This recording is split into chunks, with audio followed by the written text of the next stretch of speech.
ប្រាំខ្សែក្រវ៉ាត់និងផ្លូវបានផ្ដល់ផលប្រយោជន៍យ៉ាងច្រើនដល់ការអភិវឌ្ឍសេដ្ឋកិច្ចសង្គមវប្បធម៌ខុសប្លែកពីទស្សនៈមួយចំនួនដែលយល់ថាគំនិតព្រួយប្រាមនេះនឹងបណ្ដាលឲ្យប្រទេសមួយចំនួនជាប់កន្តៈបំណុល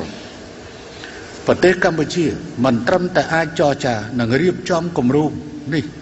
ដោយចូលលើស្មារតីនៃការពារផលប្រយោជន៍ជូនជាតិនិងប្រជាជនរបស់ខ្លួនដោយស្មើភាពនិងស្មើសិទ្ធិប៉ុណ្ណោះទេប៉ុន្តែថែមទាំងសម្រេចបាននៅការធ្វើវិស្វកម្មហិរញ្ញវត្ថុមួយដែលមិនបង្កើតបន្ទុកហិរញ្ញវត្ថុនិងបំណុលសាធារណៈដល់រដ្ឋថែមទៀតផងដោយចូលលើស្មារតីខិតខំរួមគ្នាចែករំលែកផលប្រយោជន៍ជាមួយគ្នានិងទទួលបានឱកាសដូចគ្នាខ្ញុំយល់ថាគំនិតព្រួយប្រាំខ្សែក្រវ៉ាត់និងផ្លូវនឹងមិនផ្ដល់នូវផលប៉ះពាល់ជាអវិជ្ជមានដល់ប្រទេសណាមួយឡើយក្នុងនាមជាប្រទេសដែលមានអធិបតេយ្យយើងមានសិទ្ធិនិងជំរឿសក្នុងការសម្រេចយកតែអ្វីដែលយើងចង់បាននិងប្រភេទហិរញ្ញប្បទានណាដែលយើងត្រូវការហើយអនុវត្តគម្រោងទាំងនោះដោយចូលលើគោលការណ៍នៃការពង្រឹងភាពជាម្ចាស់និងភាពជាអ្នកដឹកនាំលើការអភិវឌ្ឍជាតិរបស់ខ្លួនអរគុណសួងសុខភារីដែលបានរៀបចំប្រសាសន៍របស់លោកហ៊ុនសែនមុននេះចំណែកឯកអគ្គរដ្ឋទូតចិនប្រចាំនៅកម្ពុជាលោកវ៉ាងវិនធានកាលពីថ្ងៃទី25ខែមេសាបានបង្ហាញពីគោលជំហររបស់រដ្ឋាភិបាលចិនចំពោះទំនាក់ទំនងជាមួយនឹងកម្ពុជាតាមលោកវ៉ាងវិនធានមហាយៈចិនចង់បង្កើតជាសហគមន៍ជោគវាសនាតែមួយជាមួយកម្ពុជាតាមរយៈការជំរុញផ្សារភ្ជាប់រវាងគំនិតផ្ដួចផ្ដើមផ្លូវមួយខ្សែក្រវ៉ាត់មួយរបស់រដ្ឋាភិបាលចិនរួមនឹងយុទ្ធសាស្ត្រចតុកោណរបស់រដ្ឋាភិបាលកម្ពុជាវ៉ាន់សកុនធារីកាតាមរយៈសំណេរកម្រាស់4ទំព័រនៅលើទំព័រ Facebook ស្ថានទូតចិនប្រចាំនៅកម្ពុជាលោកឯកអគ្គរដ្ឋទូតចិនវ៉ាងវិនធានបានរៀបរាប់រំលឹកឡើងវិញពីចំណងទាក់ទងគ្នារវាងកម្ពុជានិងចិនតាមរយៈការផ្លាស់ប្តូរដំណើរទស្សនកិច្ចគ្នាទៅវិញទៅមកតាំងពីចំនួនសម្ដេចនរោត្តមសីហនុនិងលោកនាយករដ្ឋមន្ត្រីចិនជូអិនឡៃរហូតមកដល់ថ្នាក់ដឹកនាំកម្ពុជានិងចិននាពេលបច្ចុប្បន្ននេះទិដ្ឋភាពនេះបានធ្វើកម្ពុជានិងចិនបង្កើតបានជាទំនាក់ទំនងមិត្តដៃថែបនេះបើតាមការគូបញ្ជាក់បន្ថែមរបស់លោកវ៉ាងវិនធានជាមួយគ្នានេះលោកឯកអគ្គរដ្ឋទូតចិនក៏បានធ្វើការកត់សម្គាល់ថាកម្ពុជាគឺជាប្រទេសសំខាន់មួយលើបណ្ដោយប្រទេសក្នុងក្របខ័ណ្ឌខ្សែក្រវ៉ាត់និងផ្លូវហេតុនេះហើយលោកថារដ្ឋាភិបាលចិនយកចិត្តទុកដាក់ខ្ពស់លើការផ្សារភ្ជាប់រវាងគំនិតប្រួយផ្ដើមខ្សែក្រវ៉ាត់និងផ្លូវរបស់ចិននិងយុទ្ធសាស្ត្រចតុកោណរបស់រាជរដ្ឋាភិបាលកម្ពុជាក្នុងស្ថានភាពនេះប្រទេសចិនបានបង្ហាញបំណងចង់ចាប់ដៃជាមួយកម្ពុជាដោយឈលលើស្មារតីខ្សែក្រវ៉ាត់និងផ្លូវក្នុងការរួមគ្នាពិភាក្សាកសាងចែករំលែកនិងបន្តកិច្ចប្រតិបត្តិការផ្ដល់ផលប្រយោជន៍ឲ្យគ្នាទៅវិញទៅមកឲ្យកាន់តែស៊ីជម្រៅដើម្បីសម្រេចបានការអភិវឌ្ឍនិងវិបុលភាពរួមគ្នាសូមបញ្ជាក់ថាការអះអាងរបស់ឯកអគ្គរដ្ឋទូតចិនប្រចាំនៅកម្ពុជានេះធ្វើឡើងចំពេលដែលចិនរៀបចំវេទិកាខ្សែក្រវ៉ាត់និងផ្លូវលើកទី2នៅក្នុងទីក្រុងប៉េកាំងលោកនាយករដ្ឋមន្ត្រីកម្ពុជាហ៊ុនសែននិងមន្ត្រីជាន់ខ្ពស់ដទៃទៀតក៏បានទៅចូលរួមវេទិកានេះជាមួយនឹងបណ្ដាមេដឹកនាំប្រទេសដទៃទៀតផងដែររដ្ឋាភិបាលកម្ពុជាបានវិតម្លៃខ្ពស់ចំពោះគំនិតផ្ដួចផ្ដើមខ្សែក្រវ៉ាត់និងផ្លូវរបស់ចិននេះលោកស៊ុនចន្ទថលរដ្ឋមន្ត្រីក្រសួងសាធារណការនិងដឹកជញ្ជូនបានប្រាប់បណ្ដាញសារព័ត៌មានក្នុងស្រុកថាគំនិតផ្ដួចផ្ដើមខ្សែក្រវ៉ាត់និងផ្លូវរបស់ចិននឹងរួមចំណែកសំខាន់ក្នុងការកសាងប្រព័ន្ធហេដ្ឋារចនាសម្ព័ន្ធនៅក្នុងប្រទេសកម្ពុជាហើយថាគំនិតផ្ដួចផ្ដើមនេះមិនមែនជាអាណានិគមបែបថ្មីរបស់ចិនមកលើកម្ពុជានោះឡើយចំណែកលោកឯកអគ្គរដ្ឋទូតចិនវិញបានអះអាងថាការផ្សារភ្ជាប់គ្នារវាងគំនិតប្រួយផ្ដើមខ្សែក្រវ៉ាត់និងផ្លូវនិងយុទ្ធសាស្ត្រចតុកោណនឹងធ្វើឲ្យកម្ពុជានិងចិនអាចរំលេចនៅគុណសម្បត្តិនៃទំនុកចិត្តនយោបាយការបំពេញចន្លោះទៅវិញទៅមកក្នុងវិស័យសេដ្ឋកិច្ចនិងការស្វែងយល់ពីគ្នាបានកាន់តែពេញលេញថែមទៀតក្រុមហ៊ុនយក្សរបស់ចិនគឺជាក្រុមហ៊ុន Huawei នឹងចុះកិច្ចព្រមព្រៀងជាមួយកម្ពុជាដើម្បីអភិវឌ្ឍប្រព័ន្ធបច្ចេកវិទ្យា 5G នៅកម្ពុជានេះបើតាមការគូបញ្ជាក់ពីលោកស្រីថាមរងរដ្ឋមន្ត្រីប្រតិភូអមនាយករដ្ឋមន្ត្រីនៅថ្ងៃប្រហ័សបើតាមលោកស្រីថាមរងការចុះកិច្ចព្រមព្រៀងនេះនឹងប្រព្រឹត្តធ្វើឡើងអំឡុងពេលដែលគណៈប្រតិភូកម្ពុជាអញ្ជើញទៅចូលរួមវេទិកាលើកទី2ស្ដីពីគំនិតផ្ដួចផ្ដើមផ្លូវមួយខ្សែក្រវ៉ាត់មួយនៅប្រទេសចិនក្នុងសប្តាហ៍នេះ តាមរយៈកិច្ចព្រមព្រៀងនេះលោកស្រីថាមរងសង្ឃឹមថាកម្ពុជានឹងក្លាយជាប្រទេសដំបូងគេនៅអាស៊ីអាគ្នេយ៍ដែលមានប្រព័ន្ធ 5G ប្រើប្រាស់ខណៈថៃនិងវៀតណាមគ្រោងរៀបចំដំឡើងប្រព័ន្ធ 5G នេះនៅឆ្នាំ2020ខាងមុខ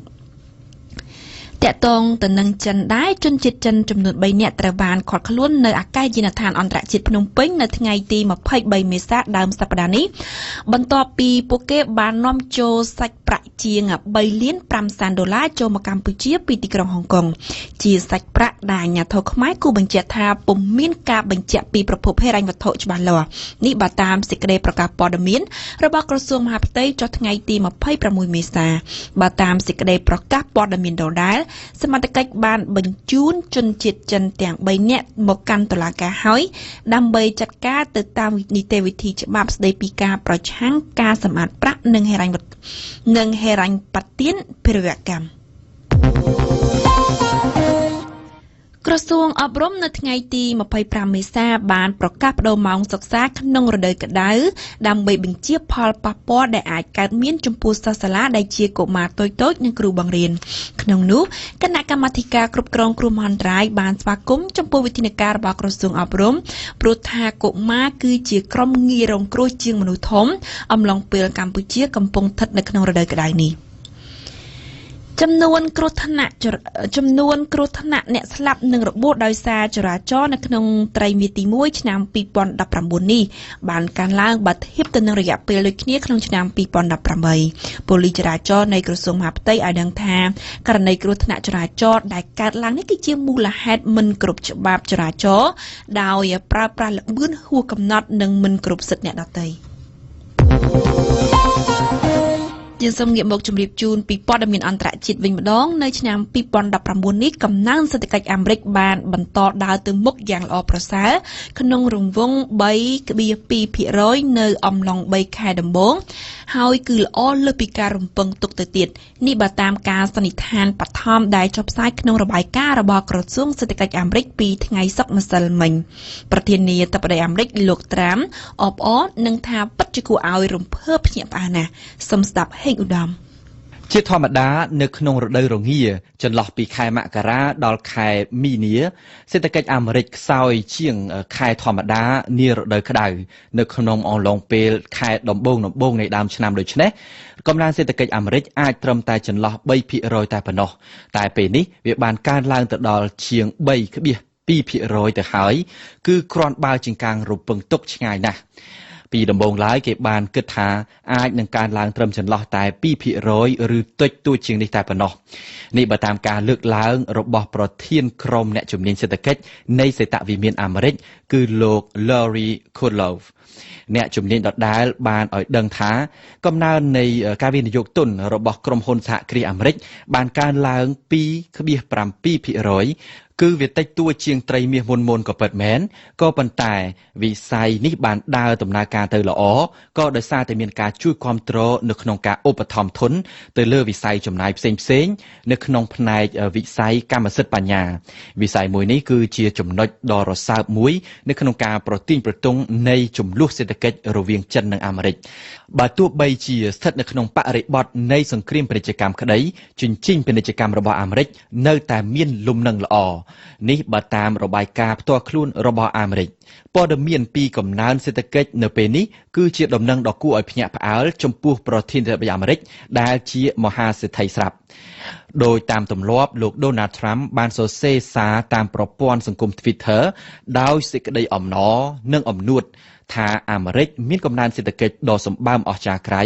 ហើយតម្លៃអតិផរណាទំនិញក៏នៅទាបសេដ្ឋកិច្ចរបស់អាមេរិកមានសុខភាពល្អណាស់នេះបើតាមលោក Donald Trumpនៅថ្ងៃសុក្រទី26មេសាលោកប្រធានាធិបតីចិនស៊ីជីនពីងបានថ្លែងសន្ទរកថាបើកជំនួបកម្ពុជាលើកទី2ស្ដីពីគម្រោងផ្លូវមួយខ្សែក្រវ៉ាត់មួយជំនួបកម្ពុជាលើកទី2ពេលនោះមានការចូលរួមពីប្រមុខរដ្ឋនិងប្រមុខរដ្ឋាភិបាលបរទេសចំនួន37រូប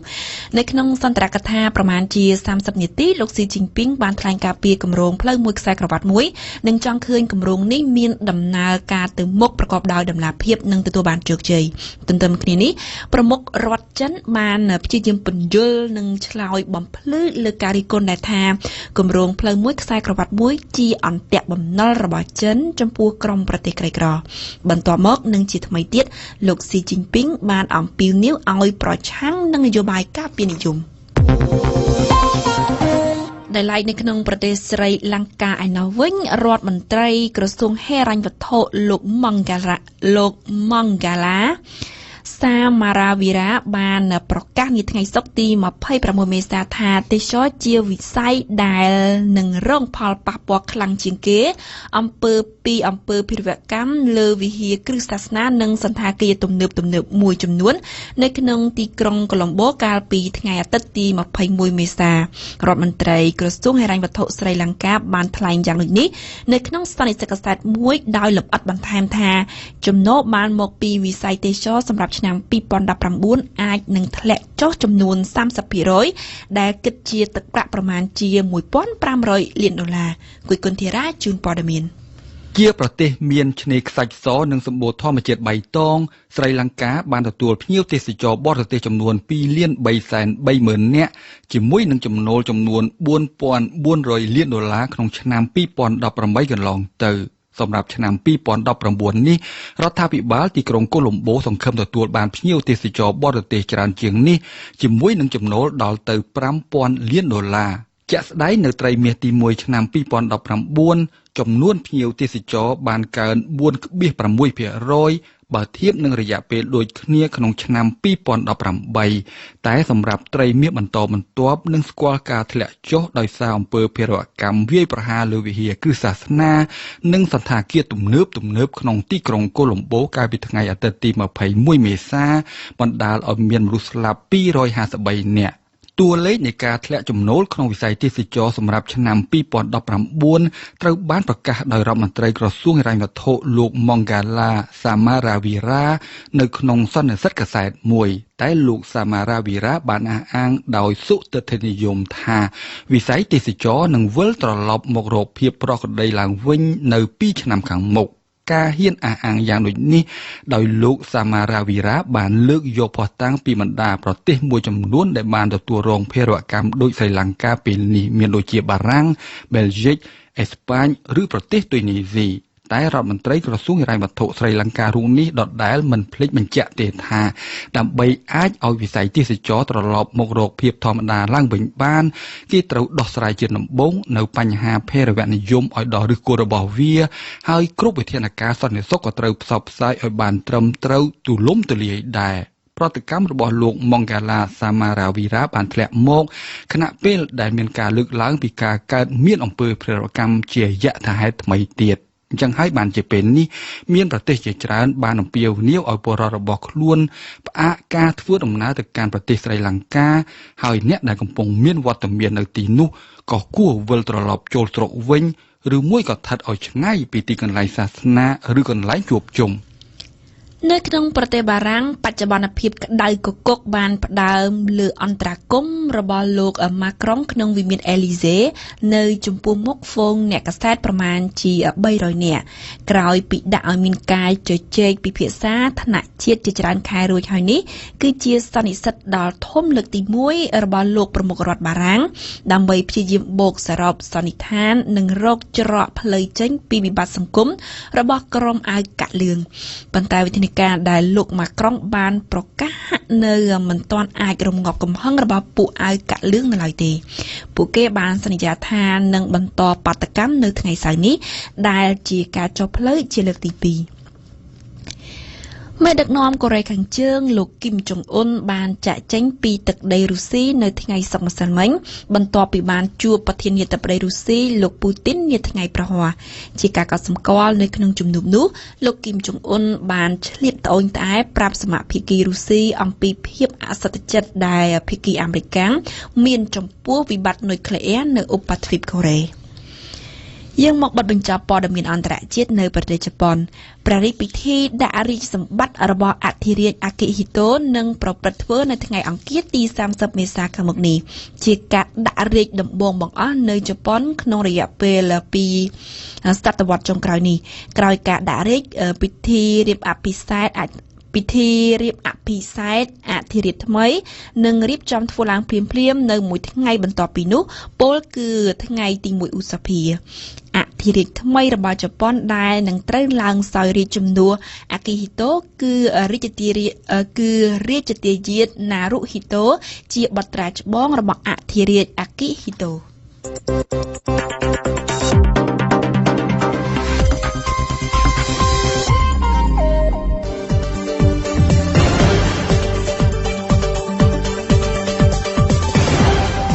ិទ្យុបារាំងអន្តរជាតិ AFE 92 MHz នៅភ្នំពេញនិងសៀមរាប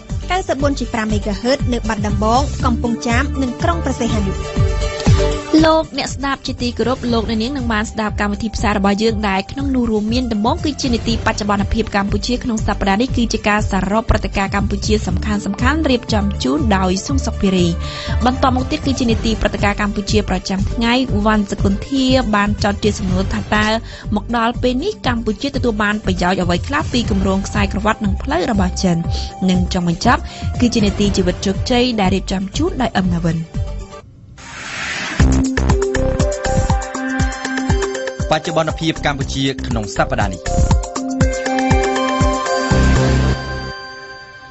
តើក្នុងសប្តាហ៍នេះមានព្រឹត្តិការណ៍សំខាន់អ្វីខ្លះដែលបានកើតឡើងនៅក្នុងប្រទេសកម្ពុជាយើងស្ដាប់ការសរុបព្រឹត្តិការណ៍ទាំងអស់នោះឡើងវិញដោយសួងសុកភីរីដូចតទៅយើងផ្ដើមការសង្ខេបបច្ចុប្បន្នភាពកម្ពុជាប្រចាំសប្តាហ៍នេះដោយនិយាយពីកម្ពុជានិងថៃកាលពីថ្ងៃច័ន្ទបានចាក់បេតុងតភ្ជាប់មុខដំណស្ពានមិត្តភាពកម្ពុជាថៃព្រំប្រទល់ខេត្តបន្ទាយមានជ័យនិងខេត្តស្រះកែវការតភ្ជាប់ស្ពានមិត្តភាពព្រំដែននៅពេលនេះត្រូវបានមេដឹកនាំនៃប្រទេសជិតខាងទាំងពីរអត្ថាធិប្បាយថាជាការជំរុញពាណិជ្ជកម្មនិងទេសចរស្របតាមការគិតគូររបស់សហគមន៍អាស៊ានសូមស្ដាប់ព័ត៌មានរបស់អឹងប៊ុនថនដែលវិទ្យុយើងបានចាក់ផ្សាយកាលពីថ្ងៃច័ន្ទលោកនាយករដ្ឋមន្ត្រីហ៊ុនសែនបានថ្លែងថាការសាងសង់ស្ពានមិត្តភាពស្ទឹងបត់បានណងអៀននៅពេលនេះបានផ្ដល់អត្ថប្រយោជន៍ដល់ប្រជាជននៃប្រទេសទាំងពីរក៏ដូចជាប្រជាជននៅក្នុងមហាអនុតំបន់មេគង្គដើម្បីតភ្ជាប់ទីក្រុងបាងកកភ្នំពេញនិងហូជីមិញការតភ្ជាប់ស្ពានមិត្តភាពនេះត្រូវបានលោកហ៊ុនសែនអត្ថាធិប្បាយថាជាការជំរុញពាណិជ្ជកម្មនិងទេសចរស្របតាមការគិតគូររបស់សហគមន៍អាស៊ានជាមួយគ្នានោះលោកប្រយុទ្ធច័ន្ទអូចានាយករដ្ឋមន្ត្រីថៃក៏បានថ្លែងថាក្រៅពីការជំរុញពាណិជ្ជកម្មការវិនិយោគ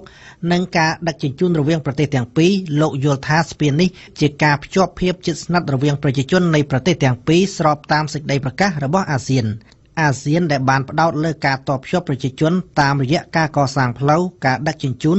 និងការជំរុញកិច្ចសហប្រតិបត្តិការវិស័យសេដ្ឋកិច្ចសង្គមវប្បធម៌ការអប់រំកសិកម្មនិងទេសចរឆ្ពោះទៅការអភិវឌ្ឍព្រមគ្នាគួរឲ្យដឹងដែរថាស្ពានកម្ពុជាថៃនេះគឺជាស្ពានធំទី2បណ្ដោយ620ម៉ែត្រនិងទទឹង17ម៉ែត្រកសាងដោយកងទ័ពភូមិន្ទថៃក្រោមជំនួយឥតសំណងជាង$19 លានអាមេរិកខណៈកម្ពុជាចូលរួមថវិកាបដិភាគសម្រាប់ការដោះស្រាយផលប៉ះពាល់ការបោសសម្អាតមីនយុទ្ធភ័ណ្ឌមិនទាន់ផ្ទុះនិងពន្ធករផ្សេងក្រៅពីនេះសមាភាគីទាំងពីរក៏បានចុះហត្ថលេខាលើកិច្ចព្រមព្រៀងប្រតិបត្តិការរួមគ្នាលើការដឹកជញ្ជូនផ្លូវដែកឆ្លងកាត់ព្រំដែននិងពិធីប្រគល់និងទទួលក្បាលរថភ្លើង DMUI មកឲ្យកម្ពុជាផងដែរបន្ថែមពីនេះទៀតកម្ពុជាក៏ទទួលបានហិរញ្ញប្បទានសម្បទានពីប្រទេសថៃប្រមាណ$26.42 លានអាមេរិកសម្រាប់សាងសង់អគារច្រកត្រួតពិនិត្យព្រំដែននិងផ្លូវតភ្ជាប់សំណង់អគារអន្តេវាសិកដ្ឋានឃ្លាំងនិងទីលានកុងតឺន័រការជួសជុលកែលម្អផ្លូវចាស់និងសំណង់កាត់បន្ថយគ្រោះទឹកជំនន់នៅទីបញ្ចប់នៃកម្មវិធីនេះប្រមុខរដ្ឋាភិបាលកម្ពុជាលោកហ៊ុនសែននិងប្រមុខរដ្ឋាភិបាលថៃលោកប្រយុទ្ធច័ន្ទអូចាបានធ្វើដំណើររួមគ្នាឆ្លងកាត់រថភ្លើងចេញពីស្ថានីយ៍ខ្លងលឹករបស់ថៃឆ្ពោះទៅកាន់ស្ថានីយ៍រថភ្លើងរបស់កម្ពុជាក្នុងក្រុងប៉ោយប៉ែតមុនពេលមេដឹកនាំទាំងពីរធ្វើការពិសាអាហារថ្ងៃត្រង់រួមគ្នាហើយនៅក្នុងពិធីនោះផងដែរលោកនាយករដ្ឋមន្ត្រីហ៊ុនសែនក៏បានថ្លែងចំអកដាក់លោកសំរងស៊ីរឿងញុះញង់ឲ្យមានការធ្វើរដ្ឋប្រហារទម្លាក់រូបលោកជាមួយគ្នានេះលោកក៏បានពន្យល់បន្ថែមឲ្យលោកសំរងស៊ីចូលមកប្រទេសកម្ពុជាវិញថែមទៀតសូមស្ដាប់ព័ត៌មានរបស់វ៉ាន់សុគន្ធាដែលបានចាក់ផ្សាយកាលពីថ្ងៃច័ន្ទព ពីវេទិកាក្នុងខេត្តបន្ទាយមានជ័យលោកនាយករដ្ឋមន្ត្រីហ៊ុនសែនបានប្រកាសប្រាប់លោកសំរងស៊ីឲ្យសម្រុកចូលមកប្រទេសកម្ពុជាវិញមកព្រោះលោកក៏កំពុងតែរងចាំវត្តមានរបស់អតីតប្រធានគណបកប្រឆាំងផងដែរការប្រកាសនេះធ្វើឡើងក្រោយពេលដែលលោកសំរងស៊ីកាលពីយប់ថ្ងៃសៅរ៍នៅក្នុងប្រទេសកូរ៉េខាងត្បូងបានបបួលពលករខ្មែរនៅទីនោះឲ្យមកកាន់ប្រទេសកម្ពុជាវិញជាមួយលោកក្នុងពេលឆាប់ខាងមុននេះបើតាមលោកសំរងស៊ីការនាំប្រជាពលរដ្ឋខ្មែរនៅក្រៅប្រទេសចូលមកប្រទេសកម្ពុជាវិញនេះគឺដើម្បីមកបំផុសបំផុលប្រជាពលរដ្ឋនៅក្នុងស្រុករំដោះប្រទេសកម្ពុជាពីកណ្ដាប់ដៃលោកនាយករដ្ឋមន្ត្រីហ៊ុនសែននិងក្រុមគ្រួសារវិញលោកអតីតប្រធានអតីតគណបកសង្គ្រោះជាតិរូនេះថែមទាំងហ៊ាននិយាយដដែលទៀតថាការមកកម្ពុជាវិញនេះគឺមកដើម្បីចាប់លោកនាយករដ្ឋមន្ត្រីហ៊ុនសែនមិនមែនមកដើម្បីឲ្យលោកហ៊ុនសែនចាប់ខ្លួនលោកដាក់ពន្ធនាគារនោះទេក៏ប៉ុន្តែលោកនាយករដ្ឋមន្ត្រីហ៊ុនសែនបានចំអកទៅវិញថាការប៉ុនប៉ងរបស់លោកសំរងស៊ីនេះហាក់បីដូចជាងាយស្រួលពេកហើយលោកថាក្រុមពលពតដែលមានកងទ័ពជាច្រើនកងពលធ្វើអ្វីលោកមិនទាំងបានផងកុំថាឡើយត្រឹមក្រុមលោកសំរងស៊ីនោះហើយដូច្នេះហើយលោកថាលោកសំរងស៊ីគិតខុសហើយដែលចង់មកចាប់រូបលោកនៅក្នុងប្រទេសកម្ពុជាសូមបញ្ជាក់ថាម្ដងជាពីរដងលោកសំរងស៊ីពីក្រៅប្រទេសតែងតែប្រកាសថាលោកនឹងចូលមកស្រុកវិញនៅក្នុងឆ្នាំ2019នេះដើម្បីដឹកនាំការផ្លាស់ប្តូរការគ្រប់គ្រងនៅក្នុងប្រទេសកម្ពុជាក្រុមការងាររបស់លោកសំរងស៊ីក៏មានគម្រោងរៀបចំឲ្យមានអ្នកទៅទទួលរូបលោកនៅប្រលានចន្ទោះពេលលោកមកដល់ប្រទេសវិញផងដែរក៏ប៉ុន្តែលោកនាយករដ្ឋមន្ត្រីហ៊ុនសែនធ្លាប់បានព្រមានជាមុនហើយថាកុំឲ្យមានអ្នកណាមកពាក់ព័ន្ធជាមួយលោកសំរងស៊ីឲ្យសោះក្រែងលោចូលពន្ធនាគារជាមួយគ្នាហើយនៅថ្ងៃនេះទៀតសោតលោកនាយករដ្ឋមន្ត្រីក៏បានណែនាំជាថ្មីដល់អាជ្ញាធរឲ្យត្រៀមចាត់ការទៅតាមផ្លូវច្បាប់ទៅលើអ្នកណាដែលចង់ងើបបះបោរប្រឆាំងនឹងរដ្ឋាភិបាលកម្ពុជាលោកអ្នកនាងកំពុងស្ដាប់ការសង្ខេបបច្ចុប្បន្នភាពកម្ពុជាប្រចាំសប្តាហ៍ RFI លោកនាយករដ្ឋមន្ត្រីហ៊ុនសែននៅថ្ងៃទី25ខែមេសាសប្តាហ៍នេះបានដឹកនាំគណៈប្រតិភូកម្ពុជាទៅចូលរួមក្នុងវេទិកាផ្លូវមួយខ្សែក្រវ៉ាត់មួយលើកទី2នៅទីក្រុងប៉េកាំងរយៈពេល5ថ្ងៃចាប់ពីថ្ងៃទី25ដល់ថ្ងៃទី29ខែមេសា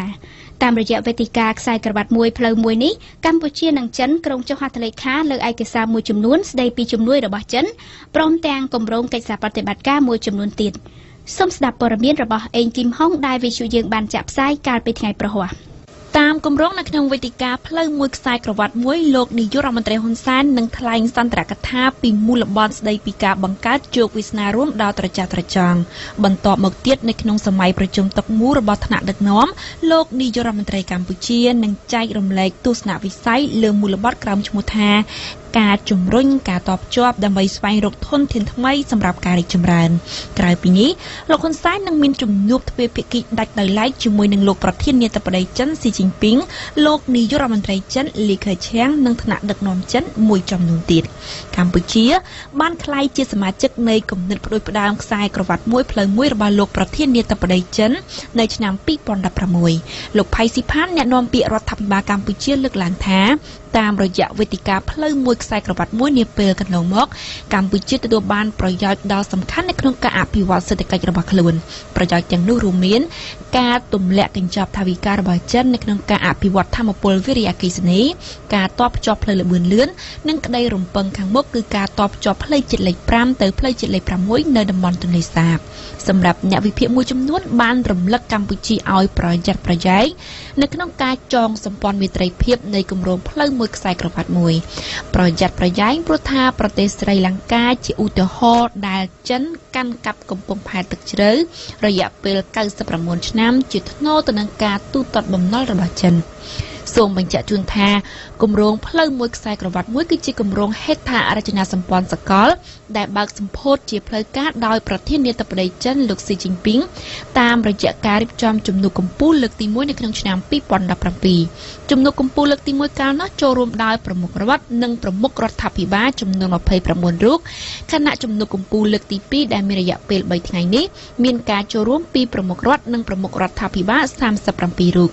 កម្មវិធីនៃគម្រោងផ្លូវមួយខ្សែក្រវ៉ាត់មួយ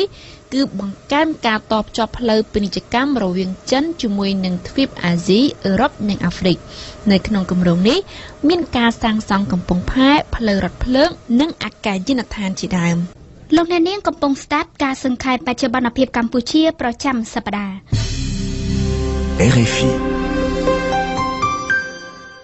ប្រធានសមាគមទំនាក់ទំនងអន្តរជាតិចិននៅថ្ងៃទី24ខែមេសាបានស្នើទៅកាន់ប្រមុខរដ្ឋាភិបាលកម្ពុជាលោកហ៊ុនសែនឲ្យជួយសម្រួលឲ្យមានចរាចរណ៍ប្រើប្រាស់រូបិយប័ណ្ណចិននៅក្នុងទីផ្សាររបស់កម្ពុជាដើម្បីទាក់ទាញវិនិយោគិនចិននិងពីប្រទេសដទៃទៀតមកកាន់កម្ពុជាកាន់តែច្រើនឡើងសំណើនេះបានធ្វើឡើងនៅមុនពេលមួយថ្ងៃដែលប្រមុខរដ្ឋាភិបាលលោកហ៊ុនសែនត្រូវធ្វើដំណើរទស្សនកិច្ចទៅកាន់ប្រទេសចិន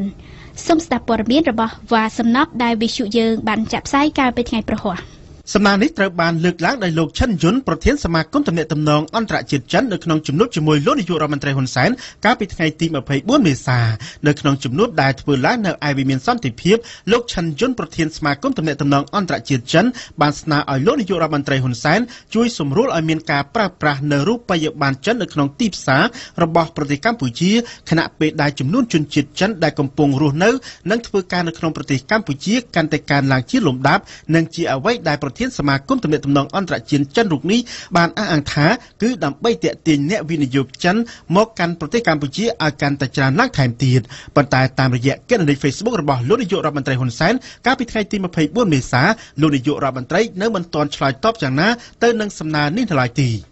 សូមបញ្ជាក់ថាបច្ចុប្បន្ននេះក្រៅពីប្រាក់រៀលរបស់ខ្លួនប្រជាពលរដ្ឋកម្ពុជាបានប្រើប្រាស់ប្រាក់ដុល្លាររបស់អាមេរិកយ៉ាងទូលំទូលាយនៅក្នុងទីផ្សាររបស់ខ្លួនខណៈដែលនៅតាមជាយដែនថៃមានការប្រើប្រាស់ប្រាក់បាតហើយនៅជាប់ព្រំដែនវៀតណាមមានការចរាចរណ៍នៅប្រាក់ដុងរបស់វៀតណាមផងដែរទោះបីជាប្រាក់យួនរបស់ចិននៅមិនទាន់មានការចរាចរណ៍យ៉ាងទូលំទូលាយនៅក្នុងទីផ្សារកម្ពុជាក្តីក៏ប៉ុន្តែលោកច័ន្ទសុផលប្រធានមជ្ឈមណ្ឌលសិក្សាគោលនយោបាយនិងជាអ្នកវិភាគសេដ្ឋកិច្ចបានអះអាងថាប្រាក់យន្តរបស់ចិនអាចចរាចរបាននៅក្នុងទីផ្សាររបស់កម្ពុជាប្រសិនបើភាគីពាក់ព័ន្ធទទួលយកដោយរីករាយខណៈដែលទីផ្សាររបស់កម្ពុជាក៏មិនបានហាមឃាត់ដាច់ខាតផងនោះសូមជម្រាបជូនថាសំណើរបស់លោកឈិនយុនប្រធានសមាគមទំនាក់ទំនងអន្តរជាតិចិនបានធ្វើឡើងនៅមុនមួយថ្ងៃពេលដែលលោកនាយករដ្ឋមន្ត្រីហ៊ុនសែនបានដឹកនាំគណៈប្រតិភូកម្ពុជាទៅធ្វើទស្សនកិច្ចនៅក្នុងប្រទេសចិនដើម្បីចូលរួមវេទិកាខ្សែក្រវ៉ាត់និងផ្លូវលើកទី2រួមនឹងកិច្ចប្រជុំសំខាន់ៗជាច្រើនទៀតចាប់ពីថ្ងៃទី25ដល់ថ្ងៃទី29ខែមេសាឆ្នាំ2019នេះលោកនាយករដ្ឋមន្ត្រីហ៊ុនសែនបានប្រាប់លោកឈិនយុនថានៅក្នុងប្រទេសចិនលោកគ្រោងនឹងជួបពិភាក្សាបន្ថែមអំពីគម្រោងជំរុញកិច្ចសហប្រតិបត្តិការពាណិជ្ជកម្មចិនកម្ពុជាដែលពាក់ព័ន្ធនឹងផ្លូវមួយខ្សែក្រវ៉ាត់មួយស្របជាមួយនឹងយុទ្ធសាស្ត្រចតុកោណរបស់កម្ពុជាផងដែរជាមួយគ្នានេះដែរលោកនាយករដ្ឋមន្ត្រីនឹងស្នើសុំការគាំទ្រនិងកិច្ចសហប្រតិបត្តិការជាមួយមិត្តចិនដើម្បីជំរុញតំបន់សេដ្ឋកិច្ចពាណិជ្ជកម្មពិសេសនៅក្នុងខេត្តព្រះសីហនុដែលជាខេត្តកំពុងមានសក្តានុពលនោះឲ្យកាន់តែរីកចម្រើនខ្លាំងឡើងថែមទៀតសូមបញ្ជាក់ថាគិតត្រឹមឆ្នាំ2018មកជនជាតិចិនប្រមាណជា210,000 នាក់បានមកស្នាក់នៅនិងធ្វើការនៅក្នុងប្រទេសកម្ពុជាចំនួននេះបានកើនឡើងជាង10,000 នាក់បើធៀបនឹងឆ្នាំ2017ក្នុងនោះមានជាង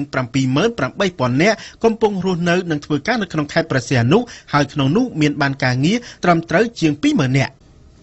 យើងបញ្ចប់ការសង្ខេបបច្ចុប្បន្នភាពកម្ពុជាប្រចាំសប្តាហ៍នេះដោយនិយាយពីធនាគារពិភពលោកឬហៅថា World Bank កាលពីថ្ងៃពុធបានបង្ហាញរបាយការណ៍ស្ដីពីកំណើនសេដ្ឋកិច្ចនៅតំបន់អាស៊ីបូព៌ានិងប៉ាស៊ីហ្វិកដោយរំពឹងថានឹងមានកំណើនមធ្យមពេលស្ថានភាពសេដ្ឋកិច្ចពិភពលោកបន្តមានបញ្ហាប្រឈមសម្រាប់កម្ពុជាវិញធនាគារពិភពលោកបានព្យាករណ៍ថាប្រទេសក្នុងតំបន់អាស៊ីអាគ្នេយ៍មួយនេះនឹងថមថយអានុភាពបន្តិចវិញដោយកំណើនសេដ្ឋកិច្ចនឹងថយមកនៅ 7% ក្នុងរយៈពេល3ឆ្នាំខាងមុខខណៈដែលនៅឆ្នាំ2018កន្លងមកសេដ្ឋកិច្ចកម្ពុជាកើនឡើងរហូតដល់7កណ្ដកសញ្ញា 5%សូមស្ដាប់ព័ត៌មានរបស់អឹងប៊ុនថនដែលវិទ្យុយើងបានចាក់ផ្សាយកាលពីថ្ងៃពុធការថមថយអនុភាពនៃកំណើនសេដ្ឋកិច្ចកម្ពុជានៅឆ្នាំ2019ដល់ឆ្នាំ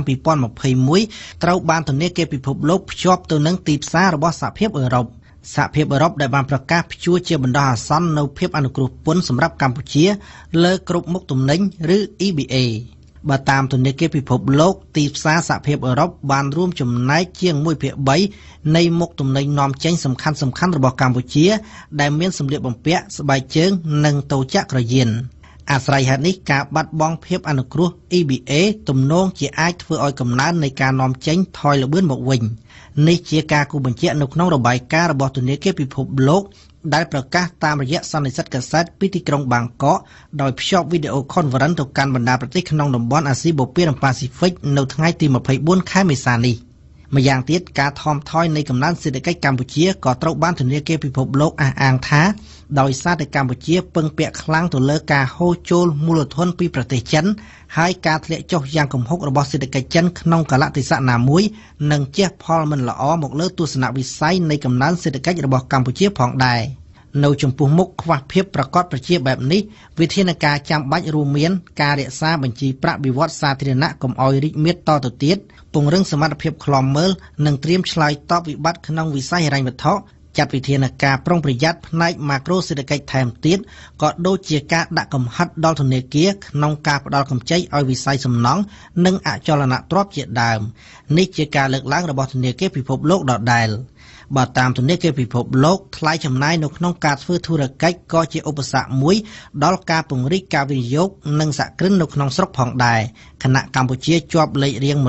183ក្នុងចំណោម190ប្រទេសនៃការវាស់ស្ទង់ភាពងាយស្រួលក្នុងការចាប់ផ្ដើមធុរកិច្ចសូមបញ្ជាក់ថាកាលពីឆ្នាំ2018សេដ្ឋកិច្ចកម្ពុជាមានកំណើនស្ទុះឡើងរហូតដល់ 7.5% ដែលជាកំណើនទី4ហើយបើប្រៀបធៀបទៅនឹងកំណើន 7% នៅក្នុងឆ្នាំ2017ខណៈមានកំណើននៃការនាំចេញសម្លៀកបំពាក់និងស្បែកជើងទៅកាន់ទីផ្សារសហរដ្ឋអាមេរិកកម្មវិធីនេះសហការឧបត្ថម្ភដោយឱសថកាល់សាប់ទីនជាឱសថបៀមបំបត្តិឈឺបំពង់កដំបៅក្នុងមាត់ដែលមានប្រសិទ្ធភាពរហ័សកាល់សាប់ទីនមានរសជាតិប្រហើរឆ្ងាញ់មិនធ្វើឲ្យស្ងួតបំពង់កងាយដាក់តាមខ្លួនកាល់សាប់ទីនជាផលិតផលរបស់សហគ្រាស PPM សាកលវិទ្យាល័យឯកទេសនៃកម្ពុជា CUS សិក្សាដើម្បីគុណភាពសិក្សាដើម្បីសមត្ថភាពវិជ្ជាជីវៈសិក្សានៅ CUS Sinvenue លីងកាហ្វេដោយម៉ាស៊ីន Probat នឹងមានតែមួយគត់នៅកម្ពុជាទំនាក់ទំនងទូរស័ព្ទលេខ010 816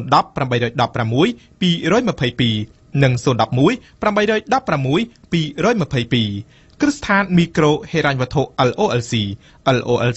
មានផ្ដល់សេវាប្រាក់កម្ចីសេវាប្រាក់បញ្ញាសន្សំនិងសេវាបង់រំលោះពិសេសអតិថិជនប្រាក់កម្ចីរបស់ LOLC ទាំងអស់អាចបង់ប្រាក់កម្ចីតាមរយៈភ្នាក់ងារវិញភ្នាក់ងារ True Money ឬភ្នាក់ងារលីហួរវេលលុយដោយមិនអស់កម្រៃសេវា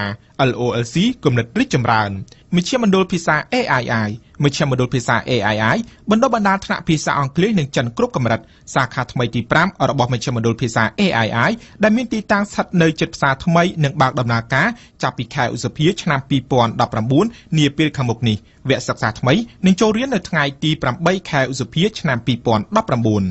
និងសាជីវកម្មរិនណៃជប៉ុនមានអាយុកាលជិត100ឆ្នាំមានជំនាញផលិតម៉ាស៊ីនទឹកក្តៅនិងចង្ក្រានជាប់លេខ1នៅប្រទេសជប៉ុនអាចជាវដុំនិងរាយតាមដេប៉ូក្នុងក្រុងភ្នំពេញនិងខេត្តនានាឬតាមរយៈទូរស័ព្ទលេខ012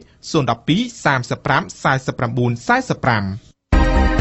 ព្រឹត្តិការណ៍កម្ពុជាប្រចាំថ្ងៃរដ្ឋាភិបាលចិនកំពុងរៀបចំវេទិកាខ្សែក្រវ៉ាត់និងផ្លូវជាលើកទី2នៅទីក្រុងប៉េកាំងដោយមានការចូលរួមពីសំណាក់ថ្នាក់ដឹកនាំប្រទេសនានាលើពិភពលោកជាច្រើនអ្នកម្សិលមិញប្រមុខរដ្ឋាភិបាលកម្ពុជាលោកនាយករដ្ឋមន្ត្រីហ៊ុនសែននៅក្នុងវេទិកានោះបានវិតម្លៃខ្ពស់និងលើកសរសើរពីគម្រោងថ្មីរបស់ចិននេះថាបានជួយដល់ប្រទេសក្នុងតំបន់ក៏ដូចជាកម្ពុជាផងដែរដូច្នេះតាំងពីបង្កើតឡើងរហូតមកដល់ពេលនេះតើគម្រោងខ្សែក្រវ៉ាត់និងផ្លូវរបស់ចិនបានផ្ដល់ការចំណេញជាដុំកំភួនអ្វីខ្លះដល់ប្រទេសកម្ពុជាសូមស្ដាប់សេចក្តីរាយការណ៍នេះដែលរៀបចំជូនដោយវ៉ាន់សុគន្ធាដូចតទៅប្រមុខរដ្ឋាភិបាលកម្ពុជាលោកនាយករដ្ឋមន្ត្រីហ៊ុនសែនសម្រាប់កម្ពុជាគំនិតព្រួយប្រាំខ្សែក្រវ៉ាត់និងផ្លូវបានផ្ដល់ផលប្រយោជន៍យ៉ាងច្រើនដល់ការអភិវឌ្ឍសេដ្ឋកិច្ចសង្គមវប្បធម៌ភាពជោគជ័យនៃការអភិវឌ្ឍតំបន់សេដ្ឋកិច្ចពិសេសខេត្តបរសេនុដែលជាគម្រោងវិនិយោគដ៏ធំរបស់ចិននិងជាសក្ខីភាពមួយយ៉ាងច្បាស់នៃការកសាងគម្រោងផែនការសហប្រតិបត្តិការខ្សែក្រវ៉ាត់និងផ្លូវរវាងប្រទេសទាំងពីរគម្រោងទាំងនេះទទួលបានជោគជ័យល្អប្រសើរហើយបច្ចុប្បន្នមានក្រុមហ៊ុនចំនួន161កំពុងធ្វើសហប្រតិបត្តិការក្នុងនោះមានក្រុមហ៊ុនចិនចំនួន148និងបង្កើតការងារជូនប្រជាជនកម្ពុជាប្រមាណជាង 20,000 នាក់ការអភិវឌ្ឍសេដ្ឋកិច្ចក្រុងប្រសេនុជំហាន2អាចនឹងបង្កើតការងារជូនប្រជាជនប្រមាណ 80,000 នាក់ថែមទៀតសមិទ្ធផលថ្មីមួយទៀតតាមរយៈគំនិតព្រួយប្រាំនេះគឺកម្ពុជាបានសម្រេចនៅការកសាងផ្លូវល្បឿនលឿនភ្នំពេញខេត្តបរសេនុដែលនឹងក្លាយទៅជាកម្លាំងចលករមួយចូលរួមកែប្រែវិស័យសេដ្ឋកិច្ចកម្ពុជានិងបង្កើនការតភ្ជាប់ក្នុងតំបន់ឲ្យកាន់តែប្រសើរឡើង ប៉ុន្តែលោកអ៊ូច័ន្ទរតដែលជាអតីតអ្នកតំណាងរាស្ត្រអតីតគណបកសង្គ្រោះជាតិបានលើកឡើងថាបើទោះបីកម្ពុជាទទួលបានសមិទ្ធផលទាំងនេះពីគម្រោងខ្សែក្រវ៉ាត់និងផ្លូវរបស់ចិនក្តីតែកម្ពុជាត្រូវតែប្រុងប្រយ័ត្ននិងមានភាពឆ្លាតវៃទើបមិនធ្លាក់ចូលក្នុងអន្ទាក់បំណុលរបស់ចិនបើសិនយើងមិនមានភាពឆ្លាតវៃឬក៏ការអនុវត្តច្បាប់នៅក្នុងប្រទេសយើងនឹងមានកម្រិតនៅមានបញ្ហាច្រើនហើយការអនុវត្តគោលនយោបាយរបស់យើងនឹងក៏មិនបានល្អប្រសើរវាអាចនឹងផ្ដល់ផលប្រយោជន៍ដល់ចិនច្រើនជាងជាទូទៅគេតែងតែសម្លឹងមើលឃើញប្រយោជន៍របស់គេហើយចិនគេឃើញតែប្រទេសណាមានស្អីខ្លះប្រយោជន៍អីខ្លះសម្រាប់ប្រទេសគេហើយខ្សែក្រវ៉ាត់មួយដែលមានផ្លឹងមួយនេះគឺត្រូវទៅរកការដឹកជញ្ជូនទៅដល់ប្រទេសចិននឹងកណ្ដោបាទមានឃើញហើយទូប្រទេសយើងអញ្ចឹងដោយទុនជាតិមានរ៉ែមានព្រៃឈើមានអីជាដើមហ្នឹងសុទ្ធតែជាប្រយោជន៍របស់ប្រទេសមហាអំណាចទាំងអស់នោះហើយកាលណាផ្លូវនឹងធ្វើបានក៏លោកមិនជាប្រយោជន៍យើងជាទ្វាជាទៅជាប្រយោជន៍ចិនសម្រាប់ដឹកជញ្ជូនទៅប្រទេសយើងទៅប្រទេសគេដូចហ្នឹងណាបាទអញ្ចឹងបើសិនជាកម្ពុជាមានការធ្វើប្រហែសត្រង់ចំណុចណាអាចនឹងគេហៅថាអាចនឹងធ្លាក់ក្នុងអន្ទាក់បំណុលរបស់ចិនដែរបាទប្រកាសណាស់បើសិនជាយើងធ្វើប្រហែសយើងអាចធ្លាក់ទៅជាកូនជើងបំណុលរបស់ចិនហ្នឹងហើយបាទដោយខ្ញុំបានធ្លាប់ជំរាបចឹងថាយើងប្រទេសតូចៗទៅឆ្លាតមែនទែនដូចយើងដើរនៅក្រោមជើងតម្រៃចឹងកាលណាយើងបត់បែនមិនតាន់ទេអាចជាងវាក់ជើងតម្រៃហ្នឹងវានឹងជន់យើងហើយបាទក៏ប៉ុន្តែលោកនាយករដ្ឋមន្ត្រីហ៊ុនសែនអះអាងថាគម្រោងខ្សែក្រវ៉ាត់នឹងផ្លូវនេះមិនមែនជាអន្ទាក់បំណុលរបស់ចិនទេហើយលោកថាវាមិនផ្ដល់ផលប៉ះពាល់អវិជ្ជមានដល់ប្រទេសណាមួយនោះដែររួមទាំងកម្ពុជាផងប្រទេសកម្ពុជាមិនត្រឹមតែអាចចរចានិងរៀបចំគម្រោងនេះដោយចូលលើស្មារតីនៃការពារផលប្រយោជន៍ជូនជាតិនិងប្រជាជនរបស់ខ្លួនដោយស្មារតីនិងស្មារតីប៉ុណ្ណោះទេប៉ុន្តែថែមទាំងសម្រេចបាននៅការធ្វើវិស្វកម្មហិរញ្ញវត្ថុមួយដែលមិនបង្កើតបន្ទុកហិរញ្ញវត្ថុនិងបំណុលសាធារណៈដល់រដ្ឋថែមទៀតផងដោយចូលលើស្មារតីខិតខំរួមគ្នាចែករំលែកផលប្រយោជន៍ជាមួយគ្នានិងទទួលបានឱកាសដូចគ្នាខ្ញុំយល់ថាគំនិតព្រួយប្រាំខ្សែក្រវ៉ាត់និងផ្លូវ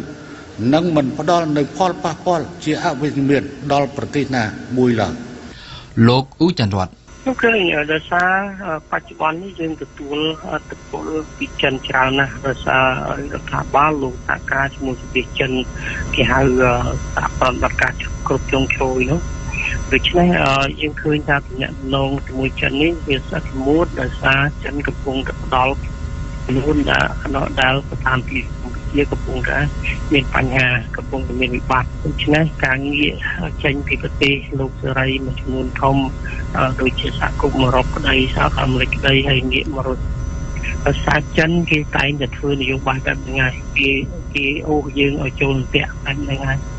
គេដាក់នុយឲ្យយើងអីឲ្យយើងអញ្ចឹងទៅហើយថ្ងៃក្រោយយើងអាចនឹងខ្លាយទៅជាបំណុលរបស់គេអានឹងច្បាស់ណាស់បាទប៉ុន្តែក្នុងបច្ចុប្បន្នយើងឃើញ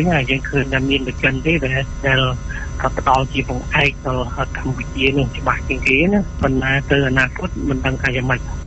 ចំពោះបញ្ហានេះអ្នកវិភាគផ្នែកទំនាក់ទំនងអន្តរជាតិនិងសេដ្ឋកិច្ចកម្ពុជាយល់ថាការធ្លាក់ក្នុងអន្ទាក់បំណុលរបស់ចិនឬយ៉ាងណានោះគឺវាអាស្រ័យទៅលើប្រទេសសមីតែប៉ុណ្ណោះបើសិនជាពួកគេមានការគិតគូរពិចារណាបានម៉ត់ចត់មុនទទួលយកគម្រោងឬកម្ចីណាមួយនោះពួកគេអាចជៀសផុតពីហានិភ័យធ្លាក់ចូលក្នុងបំណុលរបស់ចិនលោកបដិតឈៀងវណ្ណរិទ្ធនាយកវិទ្យាស្ថានចក្ខុវិស័យអាស៊ីខ្ញុំគិតថាអាស្រ័យទៅលើរដ្ឋាភិបាលដែលជាម្ចាស់ផ្ទះក្នុងការគ្រប់គ្រងបំណុលបរទេសធ្វើយ៉ាងណាឲ្យការគ្រប់គ្រងបំណុលបរទេសនឹងមានប្រសិទ្ធភាពហើយកុំធ្លាក់ចូលនៅក្នុងអន្ទាក់ហៅថាបំណុលដូច្នេះខ្ញុំគិតថាទូនាទីរបស់រដ្ឋាភិបាលកម្ពុជានឹងសំខាន់ណាស់ដើម្បីធ្វើយ៉ាងណាកុំឲ្យធ្លាក់ទៅក្នុងហៅថាអន្ទាក់បំណុលហើយភាគីចិននឹងក៏អត់មានបំណងអីអាក្រក់ដើម្បីទាញយកកម្ពុជាទៅធ្លាក់ក្នុងបំណុលនោះទេពីព្រោះថាប្រសិនបើកម្ពុជាធ្លាក់ចូលនៅបញ្ហាដូចអ្វីដែលកើតឡើងនៅតាមប្រទេសមួយចំនួនទាក់ទងនឹងវិបត្តិបំណុលនឹងជាដើមហើយខ្ញុំគិតថា image រូបភាពរបស់ចិនហ្នឹងឬក៏ទូនាទីរបស់ចិនហ្នឹងកាន់តែអវិជ្ជមាននៅក្នុងកម្ពុជាក៏ដូចជានៅក្នុងតំបន់មេគង្គនិងអាស៊ីអាគ្នេយ៍ដូច្នេះខ្ញុំគិតថានោះមិនមែនជាគោលនយោបាយរបស់រដ្ឋាភិបាលចិនទេក្នុងការតែបង្កើតឲ្យមាន ហៅថាវិបត្តិនៅបំណុលនឹងជាដើមដូច្នេះវាអាស្រ័យទៅលើការធ្វើការសហការប្រកបដោយប្រសិទ្ធភាពហើយនិងតម្លាភាពធ្វើយ៉ាងណាដើម្បីបញ្ជៀសនៅផលអវិជ្ជមានកាន់តែច្រើនកាន់តែល្អចំណែកលោកច័ន្ទសុផលដែលជានាយកមជ្ឈមណ្ឌលសិក្សាគោលនយោបាយវិញជាធម្មតាក្នុងការអភិវឌ្ឍនីមួយៗវាតែងតែមាន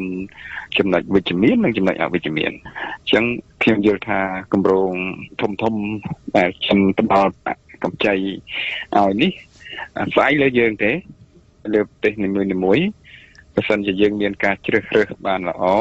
ពិនិត្យមើលបានល្អយើងយកអ្វីដែលចំណេញហើយដែលមានហានិភ័យតិចសម្រាប់ប្រទេសយើងខ្ញុំយល់ថាមិនអីទេបាទសំខាន់គឺថាមិនមែនគេឲ្យអីក៏ចេះតែយកទាំងអស់នោះទេបាទឲ្យខ្ចីក៏ចេះតែខ្ចីទាំងអស់គឺយើងធ្វើការវិភាគធ្វើការជ្រើសរើសច្បាស់លាស់ហើយយកអ្វីដែលថាវាជួយដល់សេដ្ឋកិច្ចយើងខ្លាំងហើយនឹងគិតគូរពីហានិភ័យដែលអាចកើតមានពីលក្ខខណ្ឌផ្សេងៗដូច្នោះយើងនឹងអាចថាទាញបានជាប្រយោជន៍ពីឱកាសនៃការធ្វើហិរញ្ញប្បទានទៅលើគម្រោងហេដ្ឋារចនាសម្ព័ន្ធធំៗនៅក្នុងប្រទេសយើងដូចជានៅក្នុងតំបន់ដែរលោកច័ន្ទសុផលបន្ថែមទៀតថាបាទយើងអាចថាកាត់បន្ថយហានិភ័យធ្វើយ៉ាងណាឲ្យគម្រោងនោះវា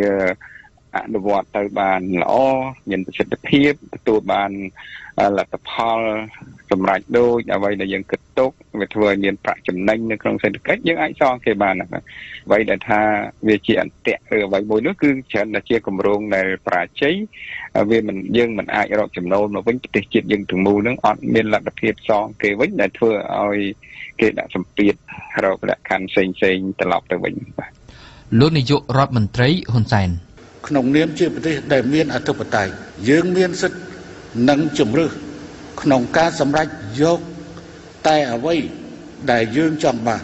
និងប្រភេទហិរញ្ញប្បទានណាដែលយើងត្រូវការហើយអនុវត្តគម្រោងទាំងនោះដោយឈលលើគោលការណ៍នៃការពង្រឹងភាពជាម្ចាស់និងភាពជាអ្នកដឹកនាំលើការអភិវឌ្ឍជាតិរបស់ខ្លួនជាក់ស្ដែងស្ថានភាពបំណុលរបស់កម្ពុជាមកដល់ពេលនេះស្ថិតនៅក្នុងលក្ខណៈល្អប្រសើរគឺដោយសារយើងមានគោលនយោបាយនិងបានអនុវត្តការគ្រប់គ្រងម៉ាក្រូសេដ្ឋកិច្ចនិងហិរញ្ញវត្ថុសាធារណៈប្រកបដោយវិន័យម៉ត់ចត់និងតឹងរ៉ឹងព្រមទាំងផែនការនិងយុទ្ធសាស្ត្រអភិវឌ្ឍជាតិយ៉ាងច្បាស់ដោយផ្ដល់អាទិភាពនិងការរៀបចំអភិវឌ្ឍតាមលំដាប់លំដោយជាប្រព័ន្ធបដិកលាគ្នានិងធានាសុខភាពរវាងផែនការសកម្មភាពនិងគម្រោងថ្នាក់ជាតិជាមួយនឹងផែនការសកម្មភាពនិងគម្រោងថ្នាក់ក្រោមជាតិក៏ដូចជាធានាសុខភាពជាមួយនឹងផែនការសកម្មភាពនិងគម្រោងនៃសហប្រតិបត្តិការទ្វេភាគីនិងबहुភាគីទាំងអស់ដើម្បីធានាឲ្យបាននូវភាពជាក់ស្ដែងនិយមឆ្លើយតបទៅនឹងអត្ថប្រយោជន៍និងប្រសិទ្ធភាពនៃការអនុវត្តផងដែរលោកនាយករដ្ឋមន្ត្រីបន្តទៀតថាជារួមខ្ញុំមានជំនឿយ៉ាងមុតមមថាគំនិតព្រួយប្រាំខ្សែក្រវ៉ាត់និងផ្លូវកំពុងបង្កើតនៅកម្លាំងចលករថ្មីសម្ដៅបន្តពង្រឹងនិងពង្រីកកិច្ចសហប្រតិបត្តិការរបស់បណ្ដាប្រទេសក្នុងតំបន់និងលើសកលលោកដើម្បីបុព្វហេតុសន្តិសុខសន្តិភាពភាពសុខដុមរមនាវិបុលភាពនិងការអភិវឌ្ឍប្រកបដោយចីរភាពក្នុងស្មារតីនេះយើងពិតជាមានតម្រូវការចាំបាច់ក្នុងការជំរុញកសាងសាមគ្គីភាពនិងការយោគយល់គ្នាដោយផ្អែកលើតម្លៃនៃគុណធម៌សាមគ្គីភាពមិត្តភាពនិងជំនឿទុកចិត្តនិងសមត្ថភាពនៅក្នុងទំនាក់ទំនងរវាងប្រទេសនិងប្រទេសប្រជាជននិងប្រជាជនរបស់យើង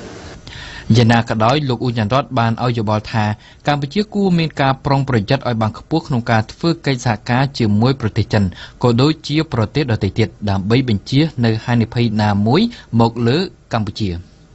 យើងគួរតែពិនិត្យឡើងវិញលើការអភិវឌ្ឍប្រទេសរបស់យើងនោះតើវាជាការចាំបាច់ទេក្នុងការខ្ចីបំណុលចិនកាន់តែច្រើនទៅហើយវាជាការចាំបាច់ទេដែលអនុញ្ញាតឲ្យចិនចេះតែចូលមកក្នុងប្រទេសហើយការសហការជាមួយចិននេះតើវាមានសមភាពទៅអត់អានោះសំខាន់មែនទែនក្រែងលោយើងក៏យើងចេះតែគិតថាចិននឹងអាចនឹងងាយស្រួលផ្ដល់ប្រយោជន៍ដល់យើងបើយើងភ្លេចពីវិបត្តិទៅថ្ងៃក្រោយ ហើយមិនចំពោះទៅប្រទេសចិនទេប្រទេសណាក៏ដោយប្រទេសមហាអំណាចទាំងអស់ហ្នឹងក៏យើងមានការប្រុងប្រយ័ត្នទាំងអស់ហ្នឹងដូច្នេះយើងមិនអាចចងខ្លួនយើងទៅខ្លោទៅជាមួយប្រទេសមហាអំណាចណាមួយដែលផ្ដាច់តំណងទេយើងទៅពិនិត្យឡើងវិញនៅតំណែងតំណងការបរទេសទាំងអស់ហ្នឹងតើវាផ្ដល់ប្រយោជន៍សំខាន់អីខ្លះនៅពេលអនាគតបច្ចុប្បន្នយើងដឹងហើយដឹងថាបើយើងមានវិបត្តិនយោបាយក្តីដូច្នេះយើងជួបប្រទះនឹងការគៀបសង្កត់ឬក៏សម្ពាធពីសហគមន៍អន្តរជាតិមួយចំនួននោះ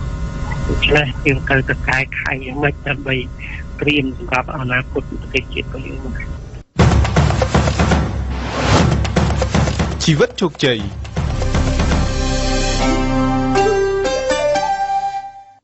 នៅក្នុងកម្មវិធីជីវិតជោគជ័យរបស់វិទ្យុបារាំងអន្តរជាតិនៅថ្ងៃនេះអំណាវិនសូមនាំលោកអ្នកនាងឲ្យស្គាល់ពីដំណើរជីវិតរបស់លោកហុកសិទ្ធិនាយកអង្គការស៊ីប៉ាដែលមានសកម្មភាពជំរុញការអាននៅកម្ពុជាសូមអញ្ជើញស្ដាប់ដូចតទៅ ខ្ញុំសូមជំរាបសួរលោកហុកសិទ្ធិបាទជំរាបសួរបាទលោកជានាយកអង្គការស៊ីប៉ាដែលពលរដ្ឋកម្ពុជាជាទូទៅបានស្គាល់ថាជាអង្គការក្រៅរដ្ឋាភិបាលមួយដែលបានខិតខំជំរុញការអាននៅកម្ពុជាក៏ប៉ុន្តែប្រហែលជាពលរដ្ឋជាច្រើននៅមិនទាន់បានស្គាល់ទេពីដំណើរជីវិតរបស់លោកដែលជាប្រធានអង្គការនេះជាច្រើនឆ្នាំមកហើយនោះលោកកើតនៅឆ្នាំ 1967 នៅស្រុកកងមាសខេត្តកំពង់ចាម លោកសិទ្ធិជាទូទៅលោកតែងតែនិយាយថាមនុស្សកើតចំនួនលោកកំសត់បន្តិចហើយមិនសូវមានសំណាងនោះទេកំសត់នឹងមិនសូវមានសំណាងដោយសារតែកើតចំពេលដែលប្រទេសជាតិមានសង្គ្រាមនៅពេលនេះខ្ញុំបាទចង់ដឹងថាកុមារភាពរបស់លោកយ៉ាងម៉េចនៅពេលដែលលោកកើតនៅចំប្រទេសជាតិមានសង្គ្រាមនោះបាទប្រទេសយើងបានឈានជើងទៅក្នុងភ្លើងសង្គ្រាមនៅឆ្នាំ 1970 ចឹងហើយជីវិតកុមារភាពរបស់យើងដែលស្ថិតនៅក្នុងដំណាក់កាលហ្នឹងមានការលំបាកហើយខ្ញុំកើតនៅក្នុងភូមិមួយដែលស្ថិតនៅមាត់ទន្លេមេគង្គនៃខេត្តកំពង់ចាមណាឈ្មោះហៅថាភូមិបន្ទង់សឃុំអង្គរបានស្រុកកងមាសហើយព្រឹត្តិការណ៍មួយចំនួនចាប់ពីឆ្នាំ 1970 មកគឺប្រទេសយើងបានជួបនៅសង្គ្រាមដែលមានការទម្លាក់គ្រាប់បែកដែលមានការប្រយុទ្ធគ្នាវាយគ្នានៅតាមទន្លេមេគង្គទាំងផ្នែកពីផ្លូវអាកាសក៏ដូចជានៅតាមទន្លេមេគង្គនៅពេលដែលពួកក្រុមម៉ារីនរបស់រដ្ឋាភិបាលលន់នល់គាត់ត្រូវផ្គត់ផ្គង់ស្បៀងទៅដល់គ្នាគាត់ដែលស្ថិតនៅទីរួមខេត្តកំពង់ចាមហើយគាត់ដឹកស្បៀងដឹកសភាវុធតាមទន្លេមេគង្គហើយមានការបាញ់គ្នាអញ្ចឹងទៅយើងជាកុមារខ្ញុំជាកុមារយើងត្រូវរងគ្រោះដោយសារបែបហ្នឹងដោយសារតែជាចំណាយពេលទៅលើការចូលទៅក្នុងលេនដ្ឋានពេលដែលមានទម្លាក់គ្រាប់បែកឬក៏មានម៉ារីនដែលឡើងទៅមានការប្រយុទ្ធគ្នាលោកមិនបានចូលរៀននោះទេនៅមុនសម័យខ្មែរក្រហមពេលហ្នឹងខ្ញុំអត់បានរៀនអីផ្លូវការទេ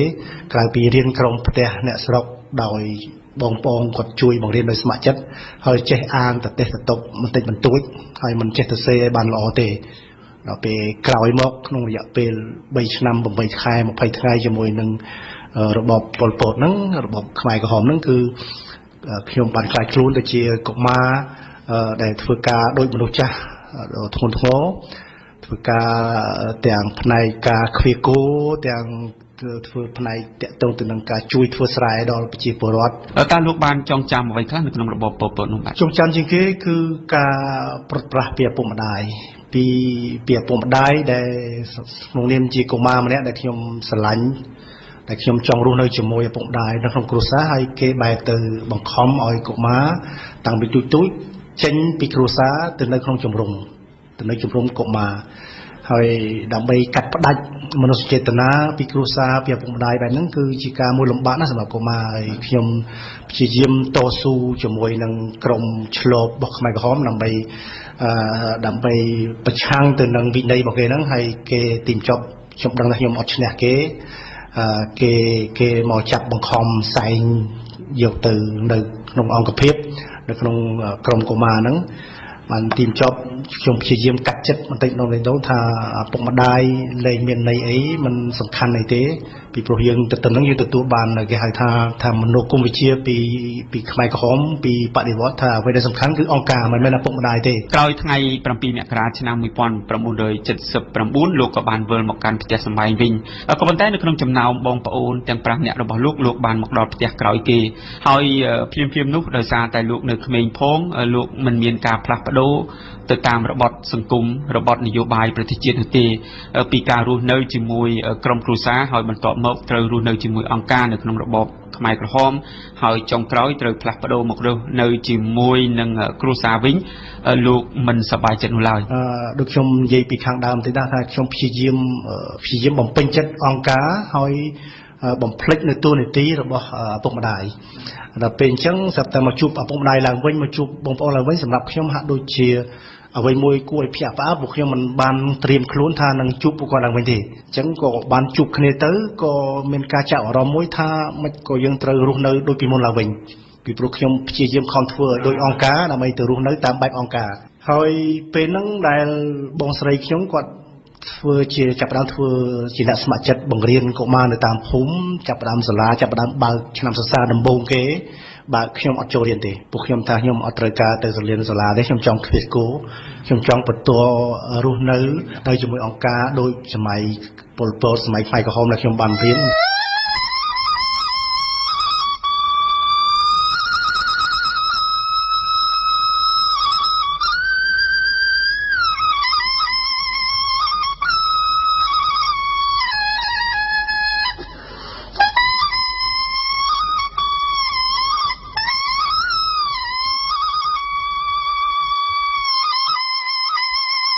នេះហើយជារសជាតិជីវិតកុមារដែលកើតនៅក្នុងសម័យសង្គ្រាមទោះយ៉ាងណាក្រោយឆ្នាំ1979មួយឆ្នាំលោកក៏បានចូលរៀនលោកបានចូលរៀនថ្នាក់ទី1នៅអាយុ14ឆ្នាំតែដោយសារតែការនោះមានកម្មវិធីសិក្សាផ្លោះលោកបានរៀនផ្លោះផងអីផងហើយនៅឆ្នាំ1987លោកក៏បានរៀនចប់បាក់ឌុបហើយក៏បានជាប់អាហារូបករណ៍ទៅសិក្សានៅសហភាពសូវៀតប្រទេសរុស្ស៊ីនាពេលបច្ចុប្បន្ននេះទៅរៀនផ្នែកអក្សរសិល្ប៍ហើយនិងភាសារុស្ស៊ីបូកនឹងគរុកុសលផ្នែកអប់រំនឹងលោក60ខ្ញុំសូមរំលឹកថយក្រោយបន្តិចនៅក្រោយឆ្នាំ1979ជីវិតគ្រួសាររបស់លោកមិនខុសពីជីវិតបរតកម្ពុជាជាទូទៅនោះទេមានតែបាតដៃទៅទេការនោះដើម្បីឲ្យកូនបានរៀនសូត្ររៀនដល់ថ្នាក់អនុវិទ្យាល័យលោកឪពុករបស់លោកក៏បានសុខចិត្តលក់គោមួយនឹមដើម្បីឲ្យកូនបន្តការសិក្សាទៅទៀតខ្ញុំបាទចង់ដឹងថាតើការលះបង់របស់លោកឪពុកអ្នកម្ដាយនេះហើយដែលជំរុញឲ្យលោកខិតខំរៀនសូត្ររហូតមកនោះឃើញអាហ្នឹងមួយដែរហើយពេលដែលខ្លះខ្ញុំទៅរៀននៅប្រទេសគេពេលដែលមានការលំបាកមួយចំនួនព្រោះពេលខ្លះយើងរៀនទៅវាតឹងតែងដែរមានការបាក់ទឹកចិត្តខ្លះចង់ត្រឡប់មកប្រទេសខ្មែរយើងចិត្តនឹកឃើញថាឪពុកម្ដាយយើងខំលះបង់ច្រើនចឹងយើងអត់ត្រូវឲ្យបរាជ័យក្នុងការរៀនទេយើងព្យាយាមខំប្រឹងរៀនឲ្យបានលទ្ធផលល្អជានិច្ចចឹងណាពួកខ្ញុំក៏អត់បានរៀនច្រើនទេចឹងណាគាត់មិនទាំងចេះអានអក្សរផងចឹងណាគាត់ប៉ុន្តែគាត់មានឆន្ទៈមួយគាត់ថាគាត់ចង់ឲ្យកូនរៀនឲ្យបានច្រើនទាំងអស់គ្នាព្រោះគាត់ជឿទៅលើការអប់រំក្រោយពីបានបញ្ចប់ការសិក្សាពីប្រទេសរុស្ស៊ីនៅឆ្នាំ1995លោកក៏បានចូលធ្វើការនៅអង្គការស៊ីប៉ាហើយធ្វើការរហូតមកដល់ពេលបច្ចុប្បន្ននេះលោកសិទ្ធិតើអង្គការស៊ីប៉ានេះមានចំណុចអ្វីពិសេសសំខាន់បានជាលោកធ្វើការនៅកន្លែងនេះរហូតមកដល់ពេលនេះនោះបាទការតាក់ទាញសំខាន់សម្រាប់ខ្ញុំគឺអង្គការស៊ីប៉ាធ្វើការផ្នែកវិស័យអប់រំបានន័យថាខ្ញុំគេថាការរៀនសូត្ររបស់ខ្ញុំវាពាក់ព័ន្ធទៅនឹងការអប់រំនេះឯងគ្រប់កុសលការអប់រំអក្សរសិល្ប៍ហើយដល់ពេលស៊ីប៉ាគាត់ធ្វើការផ្នែកហ្នឹងគាត់ជួយជាមួយនឹងក្រសួងអប់រំយុវជននិងកីឡាអភិវឌ្ឍការអប់រំតាមរយៈការបង្កើតបណ្ណាល័យការបង្កើតសភៅការបោះពុម្ពសភៅជាភាសាខ្មែរហើយជាចំណងចំណូលចិត្តរបស់ខ្ញុំហើយខ្ញុំចូលចិត្តផ្នែកហ្នឹងដល់ពេលអញ្ចឹងទៅវាធ្វើឲ្យមានការតាក់ទាញធ្វើឲ្យមិនធុញហើយចិត្តតែមានអារម្មណ៍ចង់រីកចម្រើនចង់អភិវឌ្ឍខ្លួននៅក្នុងវិស័យហ្នឹងកាន់តែបន្ថែមទៀតបាទផ្ដើមពីធ្វើការជាមន្ត្រីធម្មតាជាជំនួយការហើយបច្ចុប្បន្ននេះលោកបានក្លាយជាប្រធានអង្គការខ្ញុំបាទមានសំណួរដូចជាឆោតទៅចុះតើលោកធ្វើការយ៉ាងម៉េចបានឡើងតួនាទីរហូតមកនេះបាទប្រហែលជាទី1ដោយសារតែខ្ញុំហាក់ដូចជាមានមហិច្ឆតាខ្លួនឯងដែរដោយសារតែខ្ញុំចង់ទទួលខុសត្រូវពេលខ្លះខ្ញុំឃើញគេបុគ្គលិកបរទេសធ្វើការផ្នែកណាមួយជាប្រធានក្រុមណាមួយនៅពេលខ្លះខ្ញុំឃើញថាបើសិនជាខ្ញុំជាខ្មែរធ្វើផ្ទាល់ប្រហែលជាលឿនជាងហ្នឹងពីព្រោះយើងអត់ចាំបាច់មានបញ្ហាភាសាទេហើយបរទេសត្រូវមានអ្នកបកប្រែភាសាហើយពេលខ្លះគាត់អត់ស្គាល់វប្បធម៌យើង គាត់ធ្វើទៅវាអត់សូវសមស្របអីអញ្ចឹងទៅបានខ្ញុំមានកំណត់មួយថាបើសិនជាខ្មែរយើងធ្វើផ្ទាល់ទៅមកយើងអាចធ្វើបានហ្នឹងបាទធ្វើហ្នឹងឯងបានដោយគិតបែបហ្នឹងបានជាខ្ញុំមានគេថាមានមហិច្ឆតាមួយចង់ជំនួសអ្នកដែលធ្វើការជំនាន់នោះដែលជាប្រធានរបស់ខ្ញុំឃើញថាជាខ្សែជីវិតមួយដែលបានឆ្លងកាត់គ្រប់រសជាតិកើតនៅក្នុងសម័យប្រទេសជាតិមានសង្គ្រាមតែលោកបានមានឱកាសទៅសិក្សានៅប្រទេសគេនៅប្រទេសរុស្ស៊ីផងហើយក្រោយមកក៏បានទៅរៀននៅប្រទេសបារាំងផងបន្ទាប់មកក៏បានក្លាយជាបុគ្គលសំខាន់នៅក្នុងការជំរុញចំណេះដឹងពលរដ្ឋតាមរយៈការអានដែលជាបេសកកម្មរបស់អង្គការសេប៉ាលោកហុកសិទ្ធិនៅពេលនេះតើលោកមានអ្វីចង់ចែករំលែកទៅដល់ពលរដ្ឋផ្សេងទៀតជាពិសេសយុវជននោះទេបាទខ្ញុំគិតថាអ្វីដែលខ្ញុំអាចចែករំលែកបានគឺយើងត្រូវរៀនធ្វើការងាររៀនពីតូចមករៀនពីប៉ុស្តិ៍តូចតាចមកកុំគិតថាយើងត្រូវទៅរៀនដើម្បីខ្លាយទៅជាអ្នកដឹកនាំតែម្ដងដោយអត់ឆ្លងកាត់ពីតូចតាចអញ្ចឹងណាជាពាក្យខ្មែរយើងសាមញ្ញថាយើងមិនអាចទៅធ្វើជាគ្រូសក្តិបាននៅពេលដែលយើងអត់ទាន់បួសជាលោកនេនទេយើងបានន័យថាអ្វីដែលខ្ញុំអាចចែករំលែកបានគឺត្រូវរៀនត្រូវដាក់ខ្លួនឲ្យទាបបំផុតដើម្បីរៀនហ្នឹងហើយរៀនឲ្យចេះហើយមិនបាច់ទៅប្រឹងអួតប្រាប់គេទេបើថ្ងៃក្រោយទៅយើងចំណេះយើងគង់តែគេមើលឃើញហើយគេទទួលស្គាល់ហើយភាពជាអ្នកដឹកនាំរបស់យើងក៏គង់តែគេមើលឃើញបើសិនជាយើងមានមែនខ្ញុំសូមអរគុណលោកហុកសិទ្ធិដែលបានចំណាយពេលផ្ដល់បទសម្ភាសន៍ជាមួយវិទ្យុបារាំងអន្តរជាតិនៅក្នុងកម្មវិធីជីវិតជោគជ័យនៅពេលនេះបាទសូមអរគុណលោកណាវិនខ្ញុំសូមរំលឹកជូនលោកអ្នកស្ដាប់ថាលោកហុកសិទ្ធិជានាយកអង្គការស៊ីប៉ាលោកអ្នកស្ដាប់វិទ្យុបារាំងអន្តរជាតិ AFE នៅពេលនេះកម្មវិធីរយៈពេល1ម៉ោងរបស់យើងឈានដល់ទីបញ្ចប់ហើយ